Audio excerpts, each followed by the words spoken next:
मानवीय लीला खेलार अंतिम गोटे दिन बाकी प्रभु जगन्नाथ आसंता काली सुस्थ हेबे परवर्ती समय भक्त को दर्शन देवे अलारनाथ पीठ में सर लीला खेला आ गोटे दिन अंत घटव आज लक्षाधिक भक्त समागम हमार लक्ष्य रही जहाँ सीधासलख दृश्य अलारनाथ पीठ दृश्य जे जो पारमाणिक धाड़ी रही पारमाणिक दर्शन भक्त मैंने आसी ये हूँ मंदिर भितर दृश्य जो भक्त मैंने सीधासलख पारमाणिक दर्शन कर पारमाणिक दर्शन धाड़ी आशा दीदी बढ़ी जाए सकाल मो सहित रही मंदिर जे सेवायत रही सहित अधिक आलोचना करवा जानवा चाहबू आ गोटे दिन पर अलारनाथ मंदिर सरीज लीला खेला पुणी गोटे वर्ष को अपेक्षा भक्त मान आशा किसी मात्र पूरण हेल्ले किसी भक्त फेरी जाइए आज रविवार दर्शन भक्त समागम सकाल सकाल नीतिकांति केमती थिला एवं मंदिर केते सौद है भक्त दर्शन केते आरंभ है। जय अलारनाथ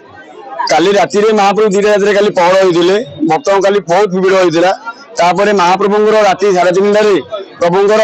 नीतिकांति पुणी आरंभ होता द्वार पिटा होता मंगल आरती होता तड़प लगी अवकाश बेश सन्ध्या सकाल 6टार महाप्रभु दर्शन आरंभ गोपाल बल्लभ दर्शन आरंभ होता बर्तमान दर्शन चालू अच्छी आ महाप्रभु जगन्नाथ लीला खेल काली हूँ अंतिम दिन काली गोटे यज्ञ पूर्णाहुति होगा महाप्रभु श्रीमंदिर को प्रत्यावर्तन करेंगे आज भी भक्तों भिड़ भी असम्भाल काली आज बहुत भिड़ अधिक होती मंदिर प्रांगण पूरा फुल हो भक्तों समागम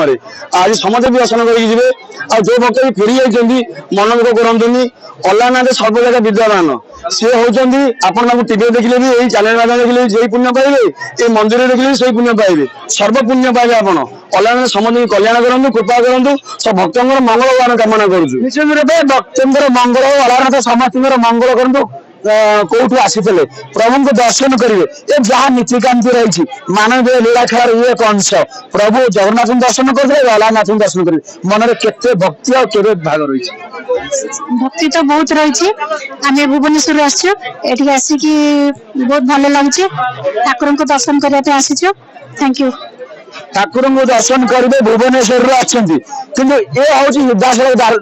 दृश्य जो भक्त मैंने आसी दर्शन करेंगे प्रभु को दर्शन करेंगे प्रभु जहाँ रही अलारनाथ को दर्शन कले गोटे दिन अनसर समय दर्शन कले 365 दिन में फल प्राप्त हुए मन में भक्ति साथी किए किए आसी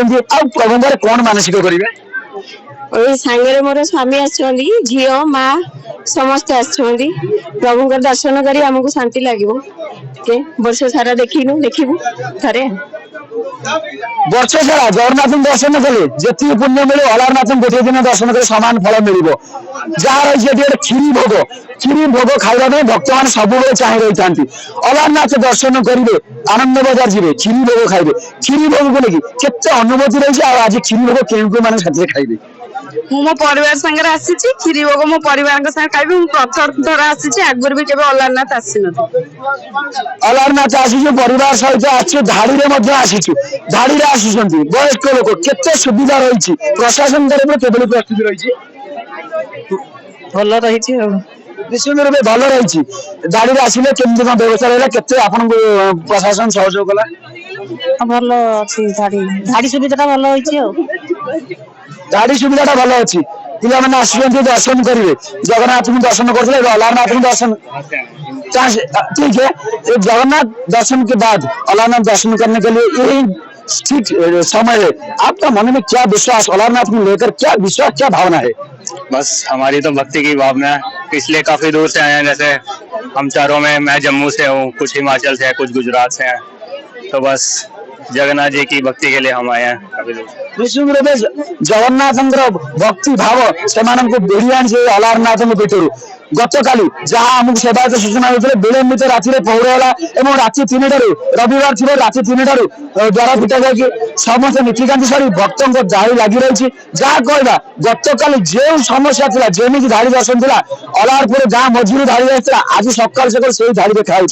प्रशासन गत काली मुंड व्यथार कारण था किसी सेवायत सहित पुलिस अधिकारी गहली अचेत होता आज से परिस्थिति प्रशासन केते प्रस्तुत देखा।